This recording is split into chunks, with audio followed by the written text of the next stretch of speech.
Juillet 77, sur le mont Omine, non loin de Kyoto. The Play, le collectif d'artistes japonais, créé par Keiichi Ikemizu, érige une étrange structure au sommet de laquelle se dresse un paratonnerre appelé Doraishin.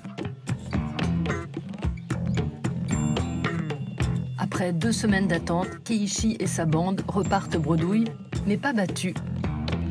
Rendez-vous est pris l'année suivante pour dompter la colère du ciel. Les 2 ou 3 premières années, il y a eu beaucoup de coups de foudre. Mais aucun éclair n'est tombé sur notre tour. Entêté, The Play sacrifie 3 mois par an à la poursuite de l'éclair. En vain. On a continué 3, 4, puis 5 ans. Et là, on a compris que le thème de la performance dépassait notre idée originelle. Alors, on s'est fixé pour objectif de continuer encore 10 ans. C'est énormément d'énergie et de volonté. Avec Keiichi Ikemizu et sa troupe, l'art prend le large et fait l'école buissonnière. À l'étroit entre les 4 murs des musées, les pionniers du happening en plein air refusent de marcher dans les clous et préfèrent se balader avec des moutons de Kyoto à Osaka ou randonner face au vent durant 5 jours. Depuis 54 ans, The Play participe au mouvement anti-art qui rejette l'embourgeoisement de l'art. Ils n'ont d'ailleurs jamais vendu une seule œuvre. Le collectif pousse le musée dans les orties. Les joyeux nippons seraient même les premiers à utiliser le terme happening sur un flyer. Avec eux, l'art est dans le pré.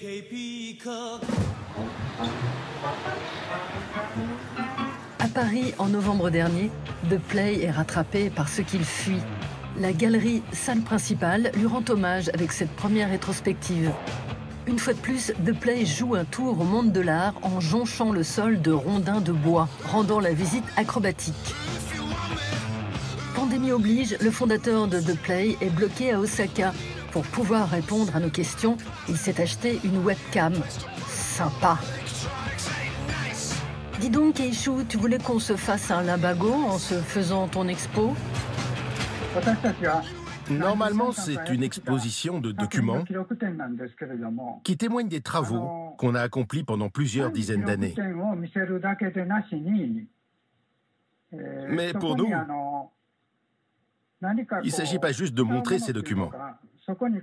On cherche toujours à superposer des idées pour aboutir à quelque chose d'autre. En 1945, Keiichi Ikemizu a 8 ans lorsqu'il perd son père au front. Sa mère élève seule ses 4 enfants. À la fin du lycée, ses 3 frères aînés financent ses études et Keiichi entre à l'université d'Osaka pour devenir professeur d'art plastique. En 1960, il commence à enseigner et 4 ans plus tard expose sa première œuvre, Cage, dans laquelle il met derrière les barreaux différents objets du quotidien. L'année suivante, Keiichi investit l'espace public en se coffrant lui-même dans cette performance intitulée Homo sapiens.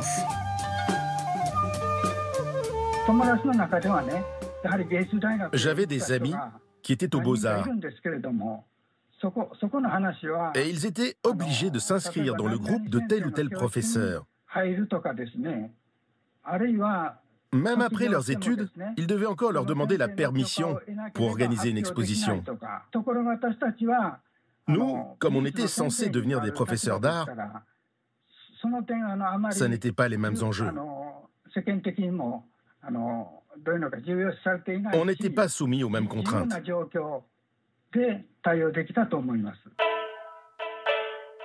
Durant les années 50, la création artistique japonaise tourne le dos à l'académisme. Des groupes tels que le Gutai innovent et revendiquent un art plus concret à travers des performances inédites. Dans les 60s, chahutés par les conflits sociaux, des artistes s'emparent de la politique comme le High Red Center, qui multiplie les actions sauvages dans Tokyo.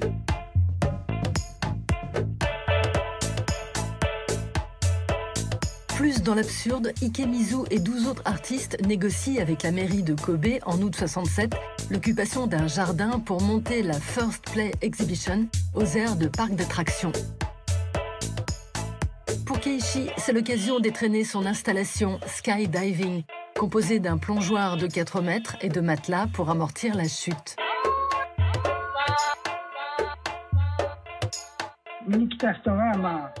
Les visiteurs se jetaient de là-haut les uns après les autres. Moi aussi, bien sûr, j'en ai profité pour sauter. En participant, on se sentait ensemble. On abolissait la frontière entre l'artiste et le public grâce à une œuvre d'art.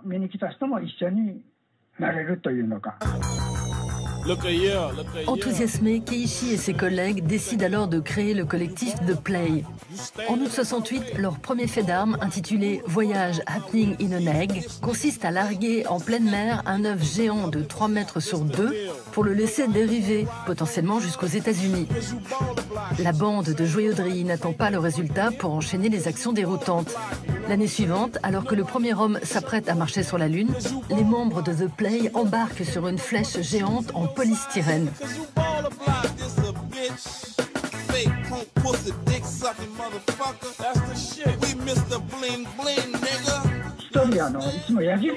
Un des membres de The Play fabriquait des flèches, mais elles étaient toutes petites.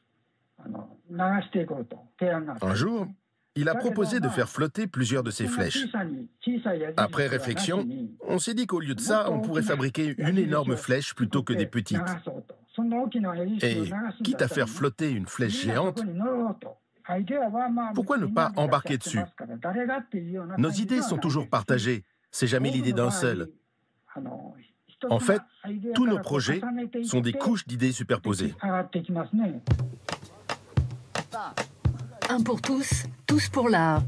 Ce pourrait être la devise des mousquetaires du happening qui, depuis le début de leurs aventures, s'affranchissent des règles en la jouant collectif.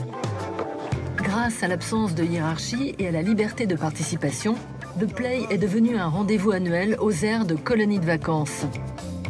Quand le collectif est invité dans les musées, ça déménage.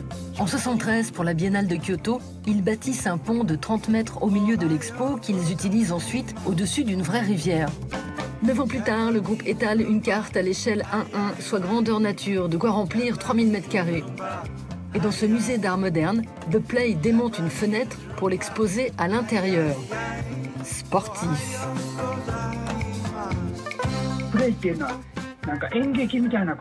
L'avantage, c'est que le mot « play », jouer, peut aussi bien être employé dans le théâtre que dans le sport.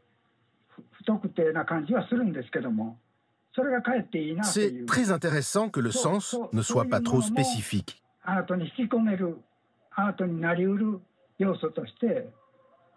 Ça nous permet de faire entrer plein de choses dans notre art.